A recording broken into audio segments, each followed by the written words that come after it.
आणि महाराष्ट्राचे माजी मुख्यमंत्री, देशाचे माजी केंद्रीय मंत्री, आपल्या सर्वांचे मार्गदर्शक आदरणीय शरदचंद्रजी पवार साहेब, इथे उपस्थित असणारे महाराष्ट्राचे माजी मुख्यमंत्री, काँग्रेस पक्षाचे देशाचे ज्येष्ठ नेते आदरणीय पृथ्वीराजजी चव्हाण साहेब, महाराष्ट्राच्या विधिमंडळाचे ज्येष्ठ नेते, काँग्रेस पक्षाचे आणि आमच्या सर्वांचे मार्गदर्शक आदरणीय बाळासाहेबजी थोरात साहेब, उपस्थित असणारे शिवसेनेचे नेते आदरणीय सचिन भाऊ आहिरे, व्यासपीठावरील सर्व मान्यवर, आम आदमी पक्षाचे राज्याचे नेते आणि सर्व मित्र पक्ष नेते बंधू भगिनींनो, मी आज महाविकास आघाडीच्या या तिन्ही आपल्या काँग्रेस, राष्ट्रवादी काँग्रेस पक्ष आणि शिवसेनेच्या आणि सर्व उमेदवारांना मी आपल्या सर्वांच्या वतीने मनापासून सदिच्छा शुभेच्छा देतो। आणि आज जे देशात, महाराष्ट्रात एक अत्यंत पोषक असं महाविकास आघाडीला आणि इंडिया अलायन्सचं वातावरण आहे, या आपल्या देशातील आणि महाराष्ट्रातील जनसामान्यांमध्ये, लोकांमध्ये एक सुप्त लाट निर्माण झालेली आहे। ती सत्ताधाऱ्यांच्या विरोधातल्या जे काही असंतोष त्यांच्या बाबतीतला निर्माण झालेला आहे।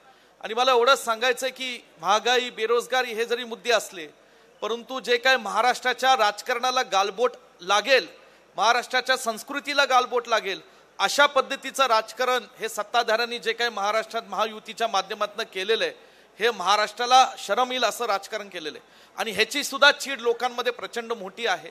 आणि या सगळ्या गोष्टींमधून जे काही चांगले आज संघर्ष करत जे आज महाविकास आघाडी एकत्रित जनतेसमोर जाते, ह्याला एक चांगला प्रतिसाद महाराष्ट्राच्या जनतेकडून मिळतोय। ये वाला लेते हैं। Inverter AC. आप गैम्बलर हो ना?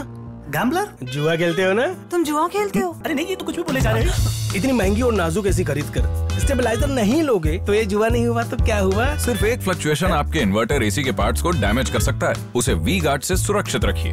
We Guard, India's number 1 stabiliser. सुप्रियाताई, आपण जाता जाता असं म्हणालात की आपला अहवाल या ठिकाणी कदाचित विरोधकांनी वाचलं नसेल।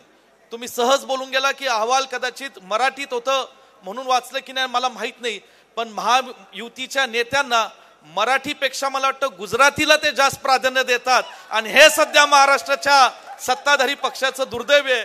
आणि म्हणून कदाचित ते गुजरातीत छापून तुम्ही त्यांना पाठवा, म्हणजे कदाचित ते समजून घेतील की सुप्रियाताईंनी आणि डॉक्टर अमोल कोल्हेंनी आणि कदाचित आमच्या रवींद्र ढंगेकरांनी या पुण्यासाठी आणि लोकांसाठी काय काम केलं।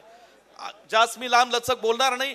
सुषमाताई, तुम्ही थोडंसं आज म्हणला विश्वजित दादा आमच्यावर चिडू नका।